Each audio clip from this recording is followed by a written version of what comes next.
Okay, now next is vertex. Vertex क्या होता है? The rays are called arms of the angle and common end point is known as vertex.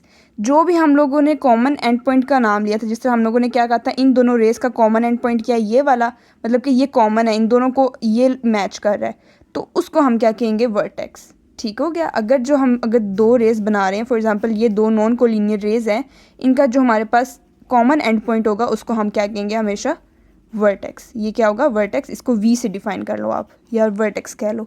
ठीक हो गया। आगे हमारे पास आ जाती है initial side. The original position of the रे is called the initial side.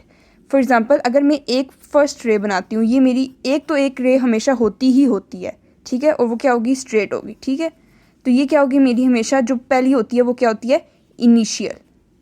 Initial का मतलब क्या होता है? शुरू वाली, मीन्स के पहली। तो क्या कह रहे हैं? द ओरिजिनल, ये हमारी कौन सी रे थी? Original. The original position of the रे is called the initial side. ठीक है, ये कौन सी साइड होगी हमारे पास? इनिशियल। अब दो साइड आती हैं, एक इनिशियल आती है और एक terminal, and the terminal is about the final position of the रे। अब फॉर एग्जांपल ये एक इनिशियल थी, इसको जब मैंने एंगल बनाना तो मैंने इसको इस तरह कर दिया, एंगल बनाया इसके अंदर, तो मैंने एक और रे बना दी इधर। तो जो ये मैंने रे बनाई एंगल बनाने के लिए, ये वाली जो रे मैंने फॉर्म की उसको हम लोग क्या कहेंगे? Terminal side. ठीक है। अगर मैं यहाँ पर इसको देखें, ये मेरी क्या थी? एक इनिशियल, और मैंने इसको एक और रे बनाई which is the terminal side, और इनके दरमियान में क्या? एक एंगल बन गया।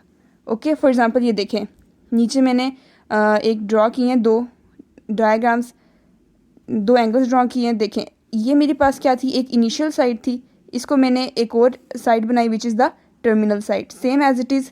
अच्छा, यहाँ पर एक कंसेप्ट आता है एंटी क्लॉकवाइज रोटेशन और एक आता है क्लॉकवाइज रोटेशन। अब एंटी क्लॉकवाइज रोटेशन क्या होता है और क्लॉकवाइज रोटेशन क्या होता है? आप लोगों ने इन दोनों का डिफरेंस इस तरह याद रखना है। जो हमारे पास एक वॉच होती है, ठीक है, घड़ी, वो कैसे चलती है? यहाँ 12 होते हैं, यहाँ से ऐसे चलती है, तो ये क्या होगी? क्लॉकवाइज डायरेक्शन होगी। हमेशा जब भी क्लॉकवाइज और एंटी क्लॉकवाइज आएगा, आपने ये फिजिक्स में भी पढ़ा होगा, तो उसको क्या करना है आप लोगों ने? इस तरह याद रखना है कि हमारे पास क्लॉक कैसे चलती है, ऐसे करके चलती है ना, तो ये क्या, जब यहाँ से यहाँ तक चलेगी तो वो कौन सी हमारे पास रोटेशन होगी? क्लॉकवाइज। लेकिन अगर ये इसके ऑपोजिट चलेगी, फॉर एग्जांपल यहाँ से यहाँ चलेगी, तो वो कौन सी होगी हमारे पास? Anti clockwise rotation.